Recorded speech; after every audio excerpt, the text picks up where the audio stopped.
প্রশ্ন করেছেন, লাইভে বলছেন, তিনি কমেন্টে দিয়েছেন, আমরা একটু শুনি। মাদার বাঁশ খেলা শিরকের অন্তর্ভুক্ত কিনা? মাদার বাঁশ খেলা হচ্ছে কোনো একটা দিনে একটা বাঁশ কেটে সেই বাঁশ নদীতে কিংবা পুকুরে ভালো করে গোসল করানো হয় এবং বিশ্বাস করে যে গোসলের পরে এই বাঁশে মাটি লাগলে মানুষের ক্ষতি করবে।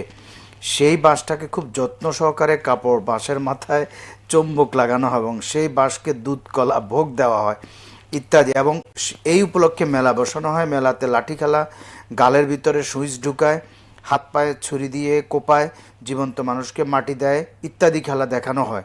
এসব মুসলমান নামধারী লোকেরাই করা আসছে। এইসব কি শেখ ইসলামে আছে কি না? না ভাই, যে প্রশ্নটা করেছে এটা কোনো মুসলমানরা করে না। করে না, জি। আমার মনে হয় প্রথম যে ভাই আপনাকে নিজেকে সিরাজগঞ্জ থেকে বললেন, কিন্তু তার কণ্ঠটা আমার, তার কথার ভাষাটা আমার সিরাজগঞ্জের মতো মনে হলো না। আচ্ছা, যাই হোক, সেটা আলাদা কথা। কিন্তু উনি বলছে আমাদের এলাকায় আছে, এটাকে মাদার মেলা বলে, মাদার বাঁশ বলে, যেটা বলছে এটা আমরা ছোটকালে দেখেছি।